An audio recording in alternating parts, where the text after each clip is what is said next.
May 31st, I'm going to bring you an update on the seventh day of Miles Guo's trial, which we call and refer it as the trial of the century. And today, actually, these couple of days, I think a lot of Americans are showing their sentiment, showing their emotions, because I've brought things through the social media, and I saw a lot of people speaking and talking and discussing about what's happening to President Trump's legal case. And I understand there's a lot of frustrations out there. There's a lot outpouring angry around there. But I think it reminds me that at the early beginning of the whistleblower movement, where Miles Guo was started being sued in the courts in the United States by what we call the CCP proxies, or even CCP registered spy. At that time, we also gone through the same emotions, which is quite angry and feeling the unfairness. But right now, from what we observed from the court at the Southern District of New York in the Miles Guo's fraud case, we have a great confidence. And this is exactly what we want to try to convey, even though the fight is difficult, but we're seeing the hope and the light shining through, and this is why we're here to bring you the update of this progress on the Miles Guo's trial. So let's welcome my guest on the show today, and his name is Jackson. Hi, Jackson. Hey, what's going on, Ava? I'm great. I see How you are made you it back doing? to the office. Yes, I I'm doing did. I great. made it back to the office. Yeah, I know you Yeah, just came yeah. out, and the trial usually ends on 2:45 every day. Did today ends on time? Yes, we did end on time, but unfortunately the jurors took a couple of extra minutes to leave the building, so we had to wait in the courtroom for a little extra longer, but it worked out. Okay, that's great. Everything So worked out. before, I want Yeah. you to give us a kind of a summary about what the day 7 looks like. I wanted to first ask you, because I know you actually came all the way from the West Coast of the United States to be participating in this trial. So why you wanted to do that? Well, hey, like you said, this is the trial of the century, and I wouldn't miss it for anything. This is, if there's ever a moment for anyone to step up to get involved, this is the moment. Okay, so as a member followers, you want to show support to Yeah, Miles Guo, right? And of great, course. that's awesome.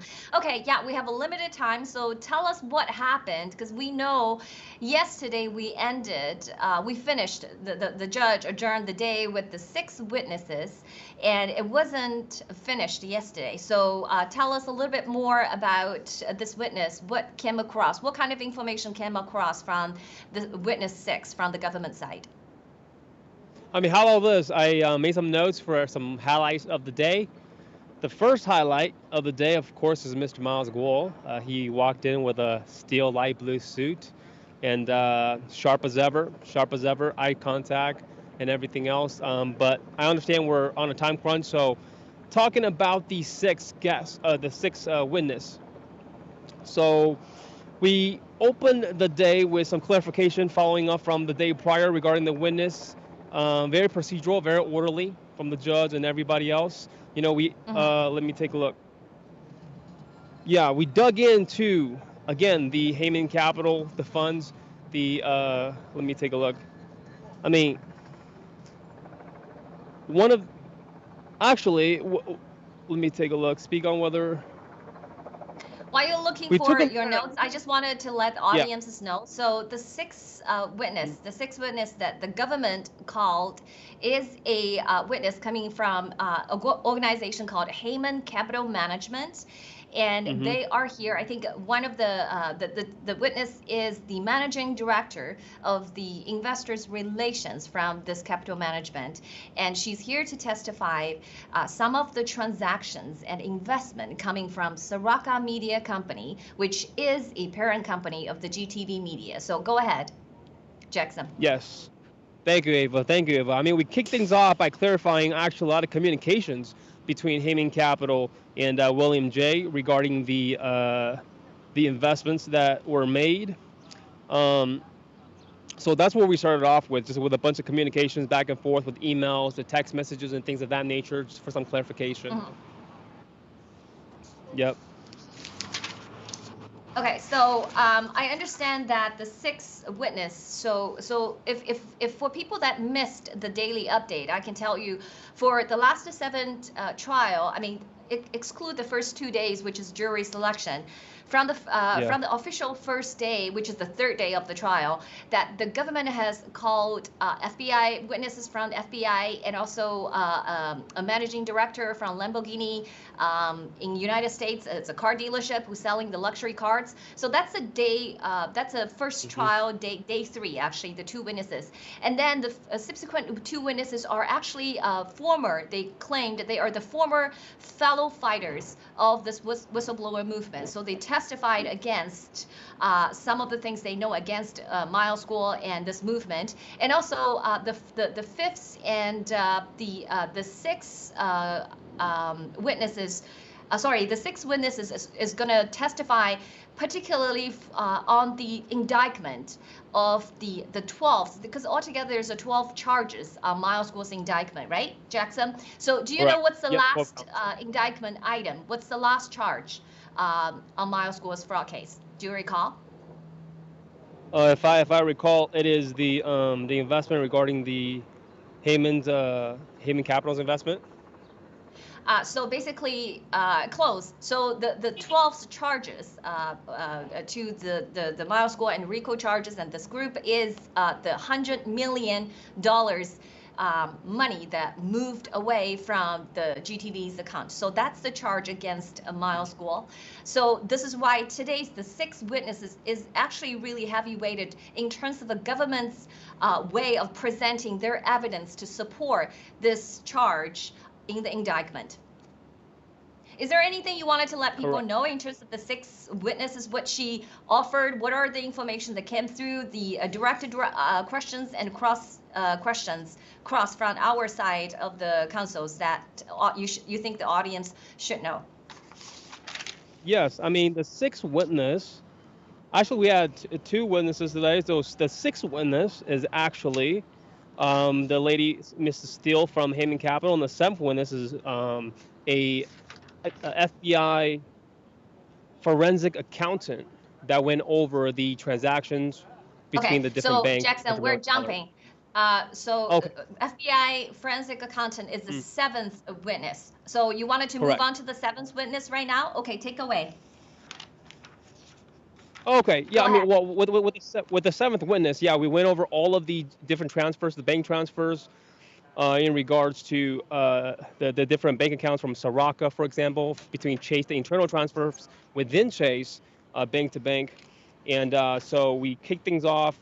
We, the prosecutors went over the deck slides of showcasing the dollar transfers from one account to the other. And then when we came back in with the cross, we essentially filled in the full picture, because the prosecutors wasn't really telling the full story. But which will definitely continue tomorrow with more questions. It's very interesting. Today's a super technical day of a lot of financing, and but yeah, so that's pretty much the 7th witness.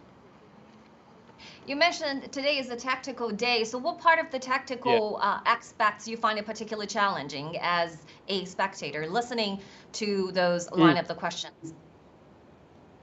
Yeah, I mean, in terms of what's actually challenging is listening to the prosecutors. Number one, you don't really get the full picture, because the account that was showed, the transfers were in April and May of 2020, the year 2020.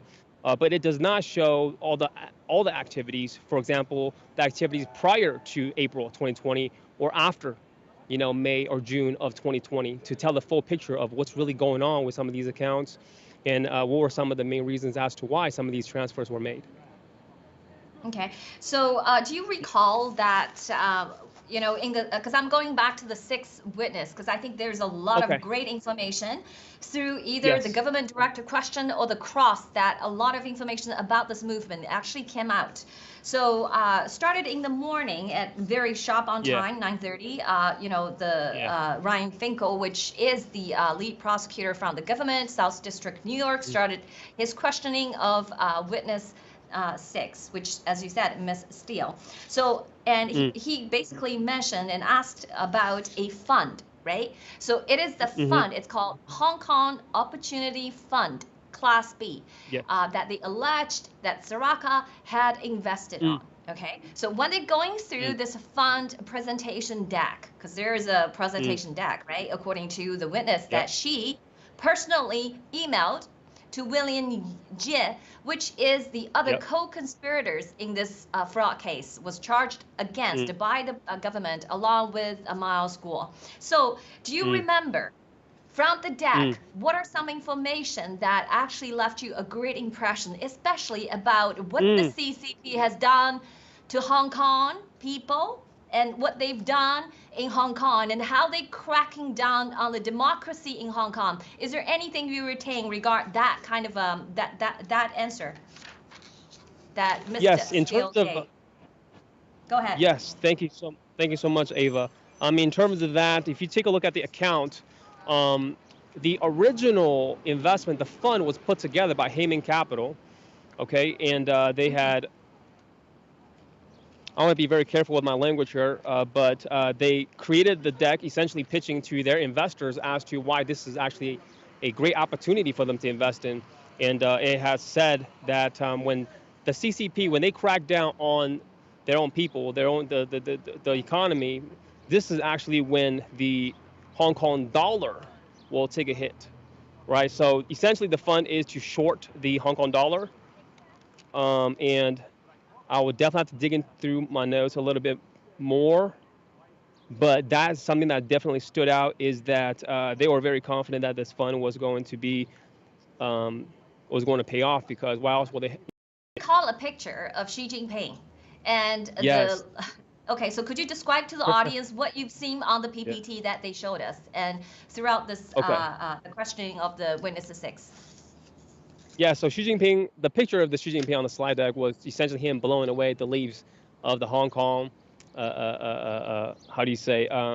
It's very symbolic as to what he's doing to the Hong Kong dollar. He's essentially devaluing the dollar via, some of his political actions. Okay.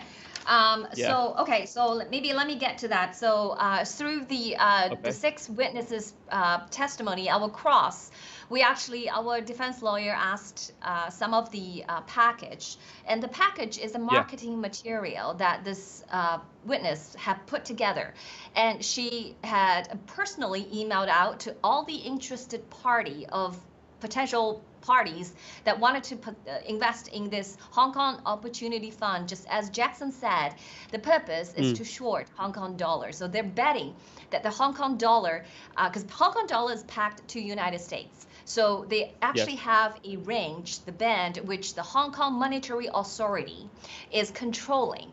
They use their US dollar foreign exchange reserve to basically maintaining the Hong Kong dollar exchange rate versus US dollars in a certain band. So then Heyman Capital Management, it created a financial product, and this product would allow the prospective investors to gain quite a bit if the Hong Kong dollar is actually devalued. Okay, so they're betting to short the Hong Kong dollar. So that's how they actually selling it. How they selling it to the potential investors is they make a beautiful presentations, which they sent to all those investors. And William Ye is one of many interested investors that wanted to look into this financial product. Opportunity. So Yeah. yeah, so during the cross exam, our lawyer has basically caught up on the presentation and reviewing some of the key characteristics of this product.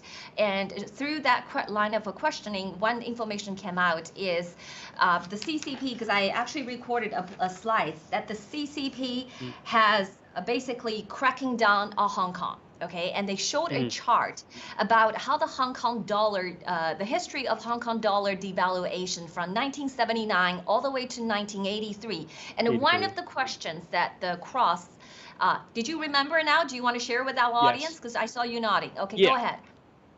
Thank you.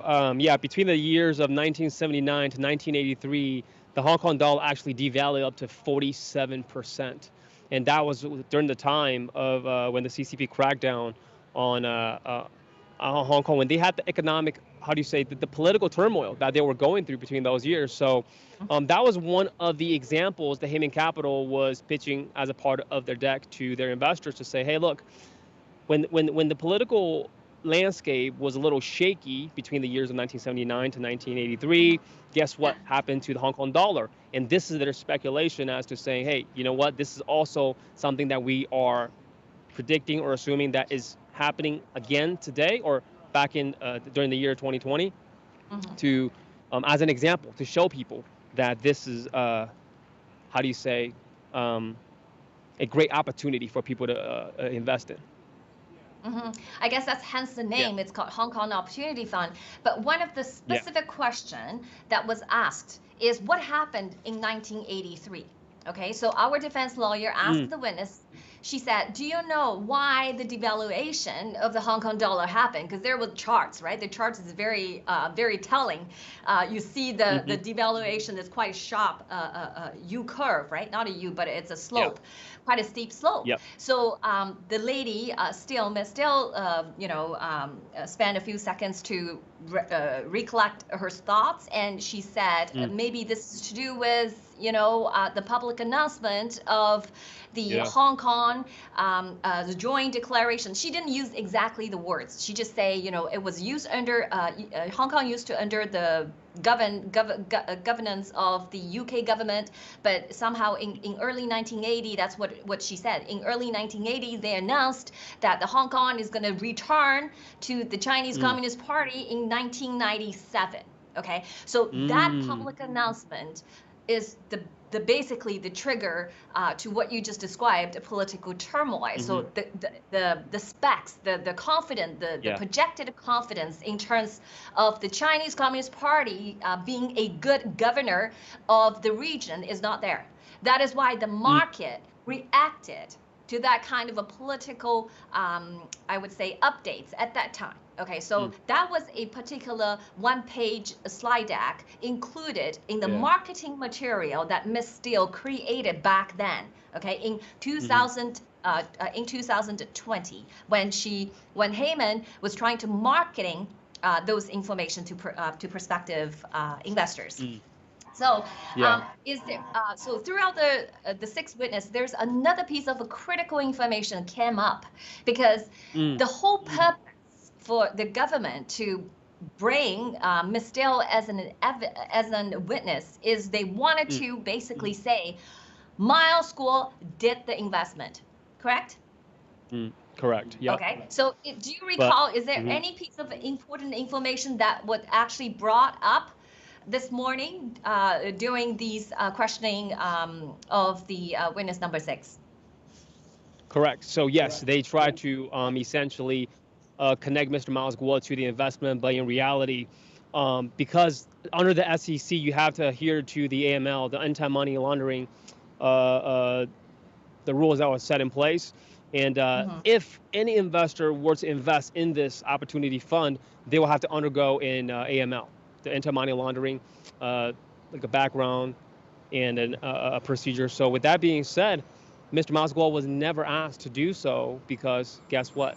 He never, how do you say, was involved personally when it came to this investment opportunity. And one more thing to add, Ava, actually, one thing that really stood out to me was interesting is that if you remember, there was a chart, right? They showed a lot of the past interviews, for example, Mr. Miles Guo had, and if we could take a look at the devaluation we were talking about earlier, that it showed that CCP, the Chinese government, they actually printed more money, meaning their M2, the money circulation, the money supply, the M2 outgrew the GDP.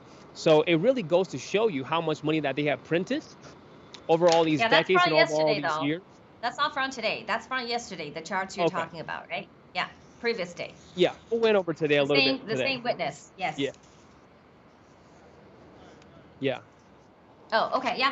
So I'm just gonna add to it because a lot of the witness's purpose is really to probably providing information that would support the government argument, which the Miles Guo is basically the person responsible for moving this $100,000 from Soraka Media, which is a parent company of GTV, to this Hong Kong Opportunity Fund. You know, so basically, this is so basically he committed money laundering. This is what the government wants to establish through this witness. But I wanted to just give you a background information. That is why through this witness's cross-exam or direct questioning, the spectator, the people have to went through the whole morning of kind of education on finance, investment, hedge fund 101. There's a lot of terminologies that I find it particularly challenging because I'm a layman, right? I don't know all those terminologies that people use to describe some of the products. You know, what's call option, what's short option, you know, what is AML. So these are something that we are learning as we sit through this trial, particularly from yesterday to today. But today they spent a lot of time understanding the process for vetting, for verifying the qualified purchasers per se. Okay, so qualified purchasers, they have to hit some income requirement. If they're entities, they have to have a certain assets. And then once, if it's an entity, you have to do you have to know your client, kind of a questionnaire. So the investors, the potential investors, needs to provide something called subscription, something called prescription, questionnaire or something, presentation, sorry, subscription presentation to basically share their own information with Heyman Capital Management.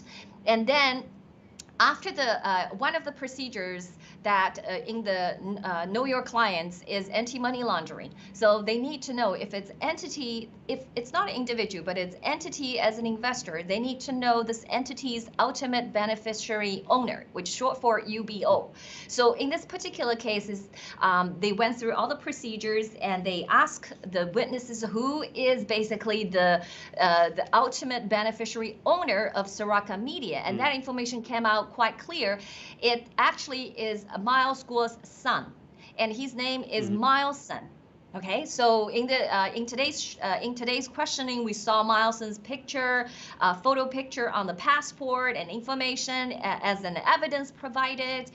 We went through quite a bit of information in terms of what other information that Heyman Capital Management had to solicit from Soraka as they, as they have to meet the compliance requirements from SEC to asking all the invested entities to provide those informations. So that was quite interesting that when we all see that this has nothing to do with Miles Guo on paper, right? This is basically the UBO. The UBO is Miles Guo's son.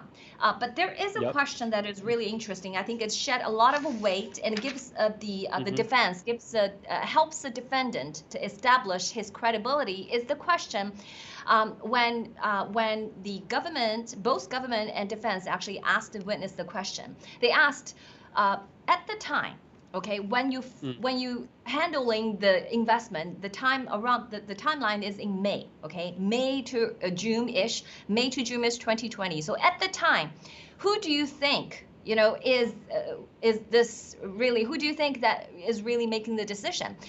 Some sort of like a question like this, not exactly the wording I use, but Mm. similar questions, and Mr. Steele, answered.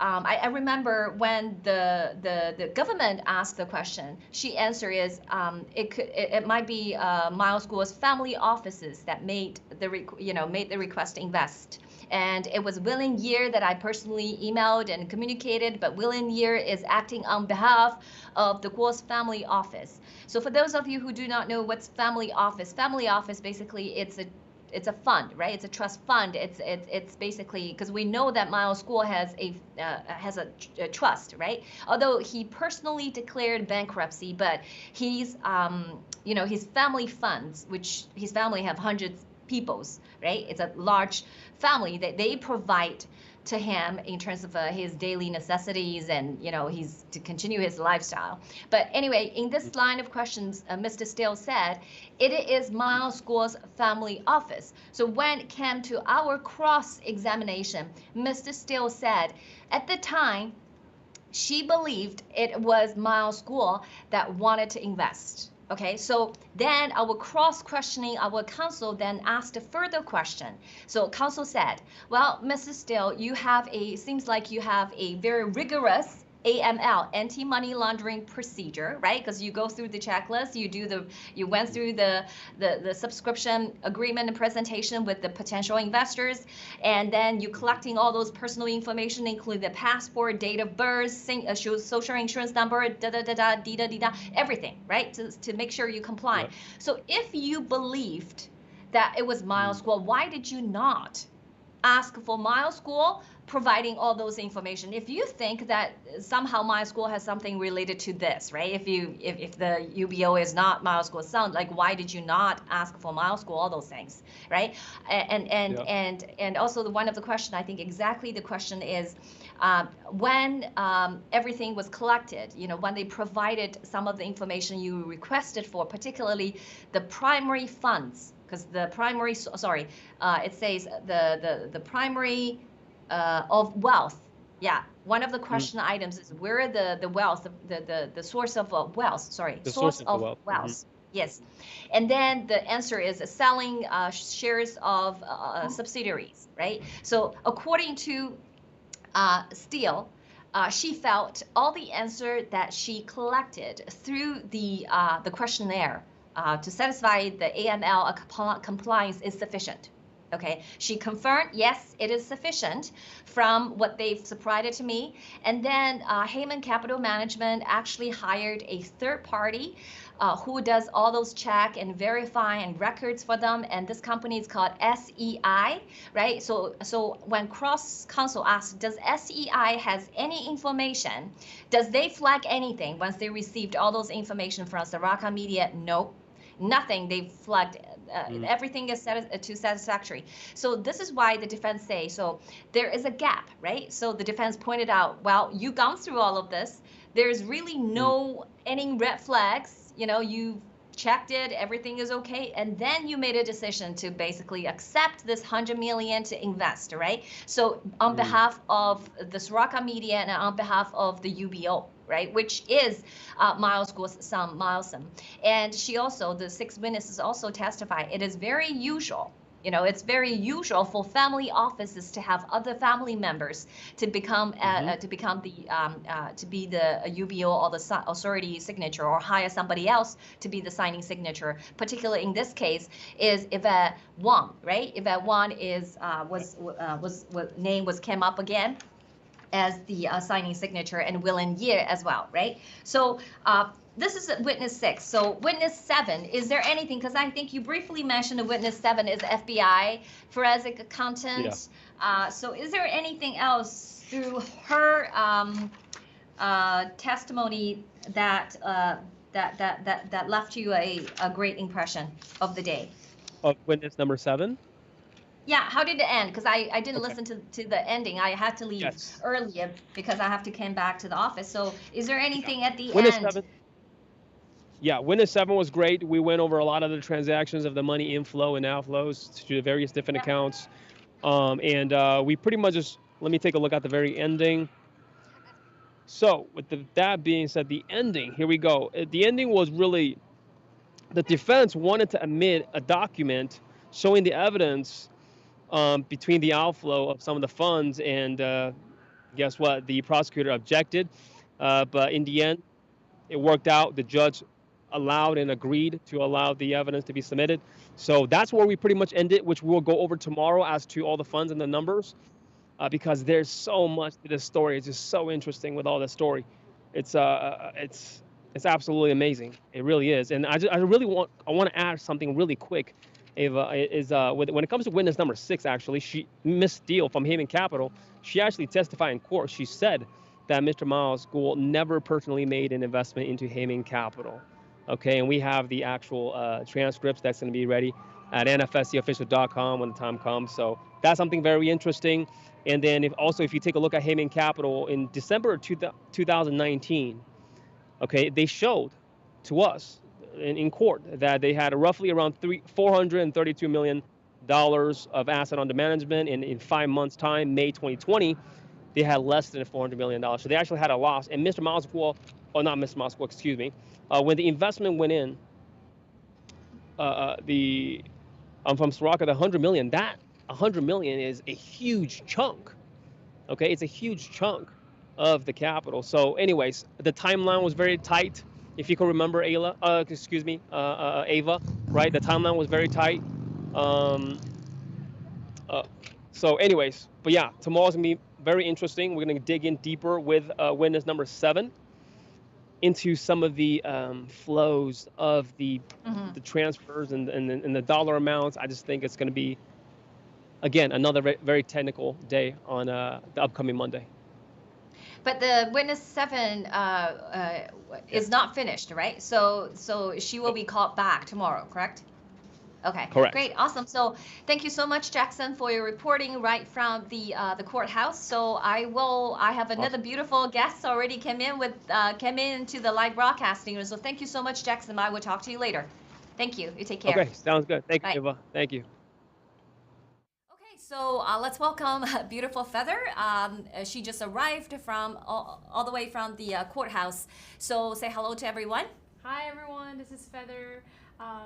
Thank you, Ella, for running around and arranging the show and then coordinating with us. I know it's a lot of effort, and you missed the last couple of 20 minutes of the so I actually have a lot of questions to ask you. Okay. I don't know whether I can answer that or not, but let's discuss it. Because ever since the witness number 6 was introduced since yesterday, it's related to, I believe, financial investments with Kyle Bass.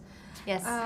Mr. Bass. Mr. Bass, and so she worked as a, let me see here, Haven Capital Management. Yes, Haven Capital Management. He was I believe it's the investor relation. Yes. Sort of management kind of. Managing position? Director. I think her title right, is right. Managing Director of the Investors Relations. Right. So a lot of the questioning from the government team was to ask the details about this one specific investment. They have had a deal with Miles with Miles' side. Is it Soraka Media Group? Yes. So it was very complex, and I wasn't sure I was understanding it properly. There was a lot of professional technical term, and as you can tell, she's been working in that field for many years. 18, 19, close to 20 years. Right. And it took how long? It took a day, a whole day to have all the questioning and then cross-examination done. And to start it with witness number 7 at the end of today. That's right. Yeah.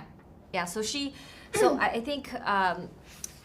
think she provided a lot of information, and I think through her testimony, we actually saw quite a bit information from the CCP as well, right? So basically, she testifies. She does the view why Heyman came in, why she personally, actually, yesterday, right? Yesterday afternoon, she said why she personally does not like CCP is because she believed that CCP is, there's no religious freedom, and CCP is basically a dictatorship and authoritarian state with no freedom and also concentration camp, right? Yes. So she mentioned all her personal view towards this regime.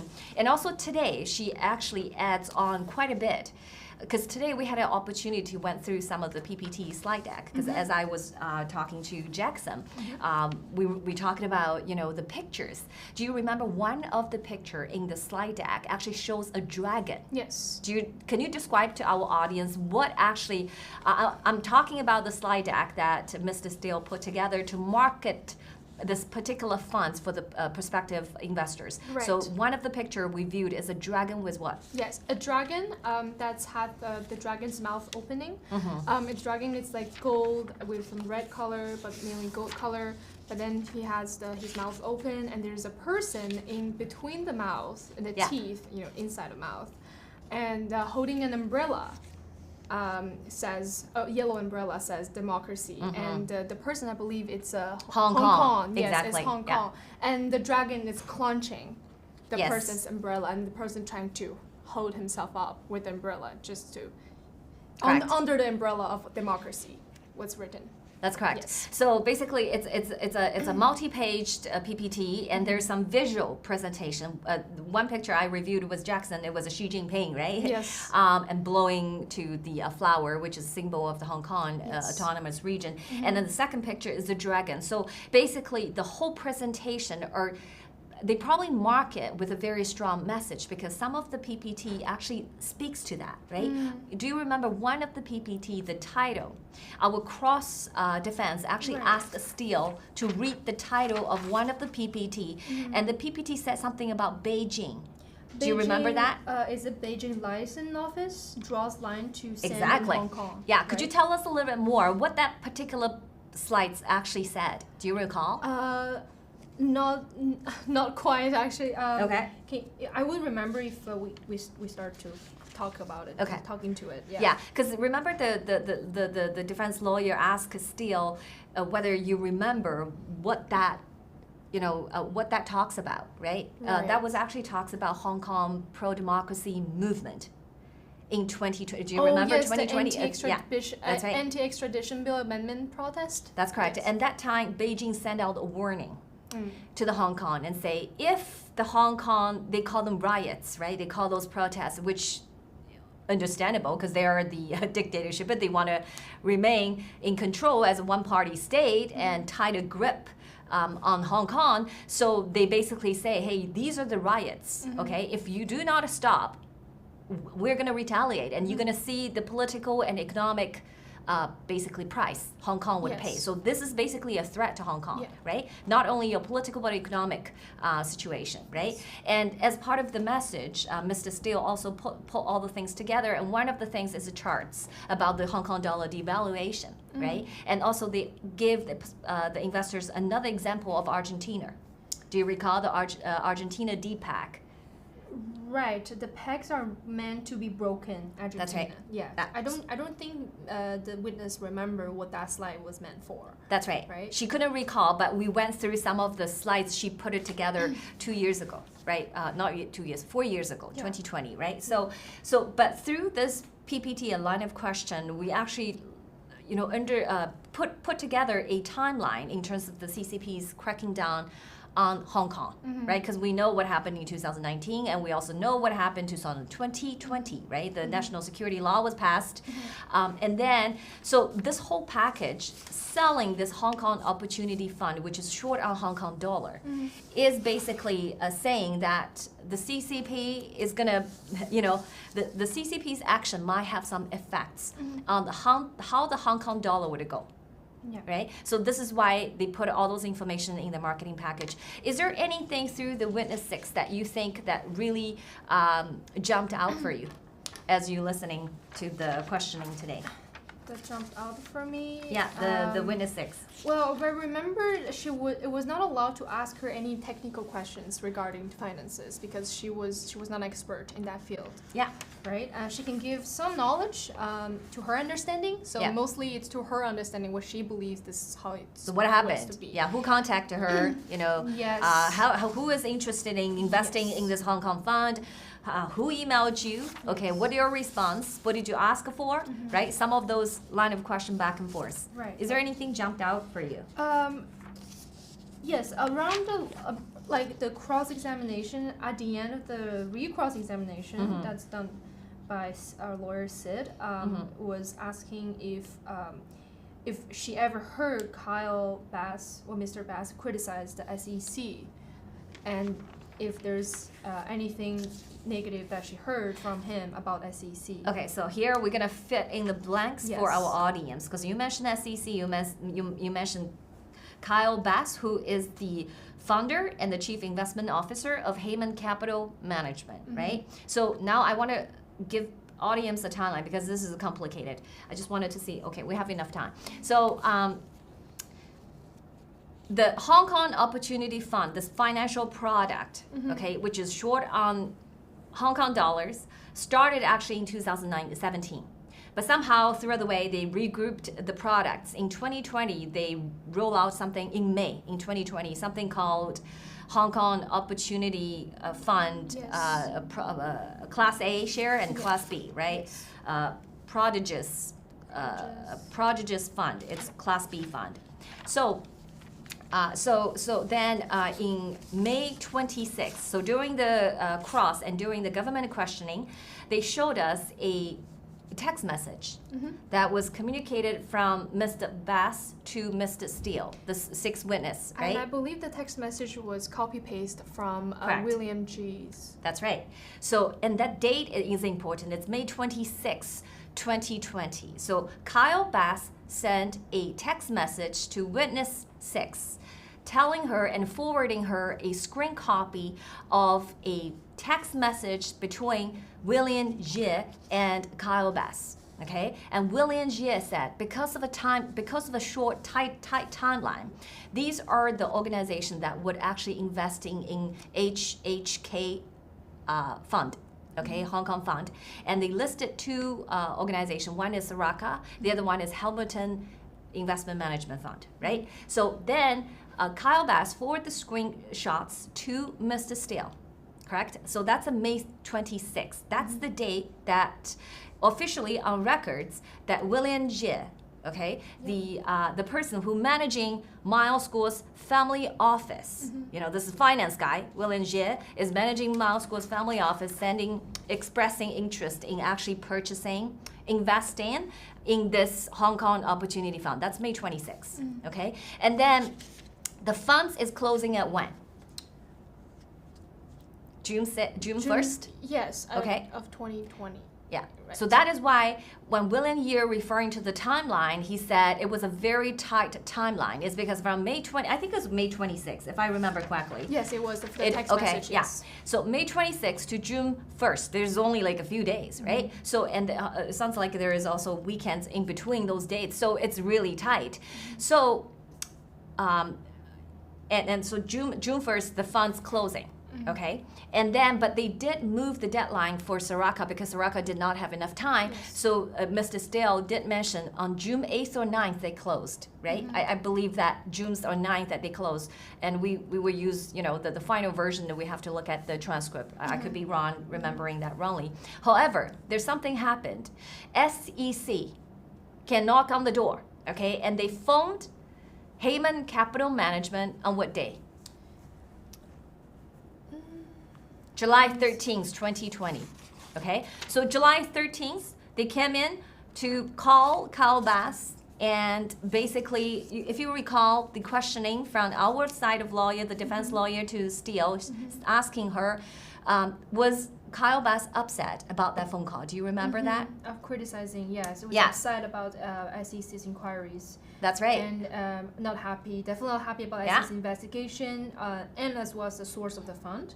Yeah. Yes, and it definitely, well, she didn't recall heard any his expression on SEC, but definitely Kyle Bass was not happy Yeah. about it. So Mr. Bass was not happy about SEC and also not happy because Mr. Steele did testify, say he's not happy because he felt like he was lied to in terms of the source of the fund. Do you recall that Yes. sentence that she said? Yes. Okay. So then what happened afterwards?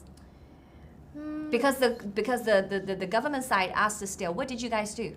Right? After the call, what did you do?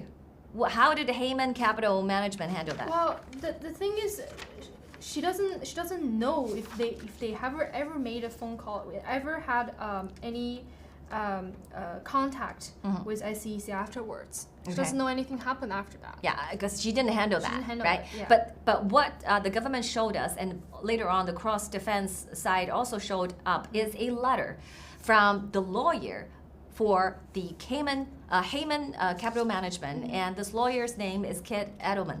Right, from I think Yes. from Hangs and Bohms LLP, right? Right, So right. on July 15th, the legal counsel of Heyman Capital Management sent a letter to Soraka and asking for a lot of questions, right? Because Yes. the government's reviewed some of the questions. Do you remember some of the questions asked? Yes, I just have to find it. Yeah. Yeah, because I have so many booklets. Yeah.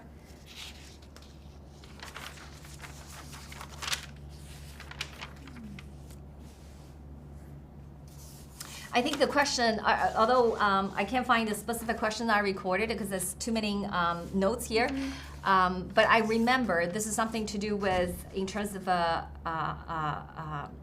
something about the funds, the source of funds, right? Where does this funds come from? If this is a private placement, could you provide further information? And those kind of questions. Okay, this is after fact that the SEC had talked to Heyman Capital Management, because once the question did come through as the cross is our defense lawyer wanted to know, hey, Mr. Steele, were you satisfied when you actually gone through the AML checklist with Soraka in the first place? She said yes. She said, yeah, the information they provided is sufficient. Yeah. Nothing wrong. I have no red flags, nothing wrong. Yes. And then the second question is, because once she received all those information, like a passport, like a UB, like a questionnaire, everything is filled out, Yes. she sent it out to a third-party service that they contract, and that company is called SEI. Remember? And then our defense lawyer asked it again. Does SEI flagged any questions, or do they think that information you provided regarding Soraka is enough, or is it good? Yes, it's enough. Yeah, There's it's no good. further There's information exactly, required. because Yes. she actually definitively said, yeah, everything they provide looks great. Nothing more. There's no question asked, right? But not until this SEC call that happened on July 13th, the 2 days after that, questions start coming from a lawyer. Okay, so this is very important for you to remember, because a lot of the audiences, if you have followed my show on Saturday, you would learn that the GTV actually was, after the private replacement was done in June 2020, the government SEC investigation immediately started in July, and they start seizing the bank accounts of GTV. Okay, so this is very important. So the SEC is also involved here. Although right now we haven't had any witnesses from the government side, from SEC, right? Because today, Ms. Steele did say, yeah, when they talk about the refund, do you remember, she talks about refund? Because when they, so once the lawyer, July 15th, 2020, sent the letter to Soraka didn't, they say they did not, Mr. Steele say, Yes. she did not Get any response. any response. And then in August, I forgot which day was August, Mr. Bass sent an email, right, to William Jie and asking for some of the information, right, seeking resolution. And in that letter, basically he said about the government investigation, and they are now, have reasons to believe that the money may be tainted, and they might have to mandatory withdraw this. Because remember, Soraka and Heyman Capital Management had agreed to invest $100 million. The money has already received. Sometime in July, I can't remember, in June, already received. So they have obligation to invest on behalf of Soraka, right? But because of this SEC's investigation and inquiry, okay, triggered the lawyer's letter, and then later on triggered, possibly has something to do with it, I don't know, because it didn't come out through this questioning. No. The Miss Bass sending that letter to William Jie and informing him that we have to do a mandatory withdrawal of your $700 million, which at that time still hold in cash, right? At that time, the $700 million was still in cash form in Cayman Capital Management's bank, but they have already invested $300 million, right? 300, they have 30, already, oh sorry. 30 million. 30 million, Yes. It's my bad. Altogether is 100 million. Yes. So they have 70 million in cash, and then 30 million have already set up to invest over the next course of 15 months, Yes. right? They didn't immediately invest the whole thing. No. They set up, and according to what their investment strategy is, they have a timeline of 15 months, right? So in that August email, they're sending to Jie and informing them, say we have to mandatorily return, basically withdraw your 70 million, okay? And then we're seeking resolution, right, in terms of what we want to do with the 30 million, because the 30 million has already set up, you know, in the funds to invest. So Mr. Steele testified that she did not receive any response, correct? She testified did not receive any response. Okay. And she doesn't know. She doesn't know if they have ever getting contact or getting in touch with the SEC with Mr. Bass afterwards. Well, another thing is that Miles Kwok, that's how she said, Miles Kwok, was never in any Cayman investment. That's correct. Right? Yeah. She also testified that it was also very usual that you know, with as a family office, as Soraka as a family office, they can have many family members that they put on board for one of the investments, or you know, in a company, in the same company, they can use, you know, different family members' name to do the investments, which is very usual. But never have they, well, as you know, the AML was necessary to do with the, because of lack of involvement of Mr. Miles Guo, so they never done set that up, and no Kwok investments were ever mentioned. But then, no Kwok investments were ever mentioned. Yeah. And everything, I remember it's the slides, I believe. It's also the prosecutor lawyer's choice, and it was not fair to call a Kwok investment just because they all named, their all last name are Kwok, but then this is not, just, you know, indicating it's Miles. Yeah, it's Miles' son, right? Miles' son's last name also is Guo, with the beneficial owner of this company. Correct. Yes. And I remember one of the question is actually talking about, is this prosecutor used the Kwok's investment? Right? Do you remember that they were, so when you talk about this is Kwok's, do you think that this investment is Kwok's Kwok investment, or is something else? Is this your vocabulary, or is this prosecutor team use this? And then still, I believe that she tested, it was the prosecutor team that used this. Yes, at the time. They call it Kwok investment. That's right. Yes. Yeah. Okay, awesome. So anything, we still have a few minutes left for the witness 7. Do we want to, we have 5 minutes left, so thank you for the reminder of the time. Do we have anything you wanted to share on the witness 7?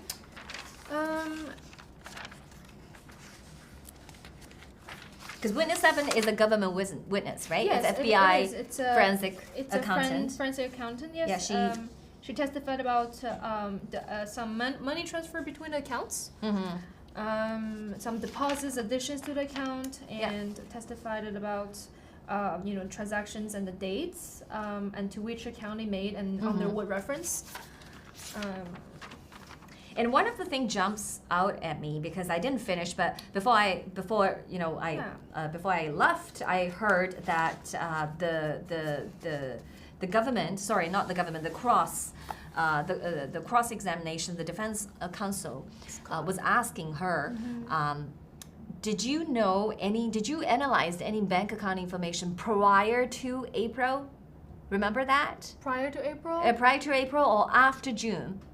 And her answer is no. So the impression that gave me through that series of questions from the defense counsel is she was asked and told and provided only this amount of bank statement by the prosecutor team, right? Yeah. And they're very specific. Yes. They're only from April to I think June 9th, 2020. I think it's from, yes, that's right, April 1st to the June 9th.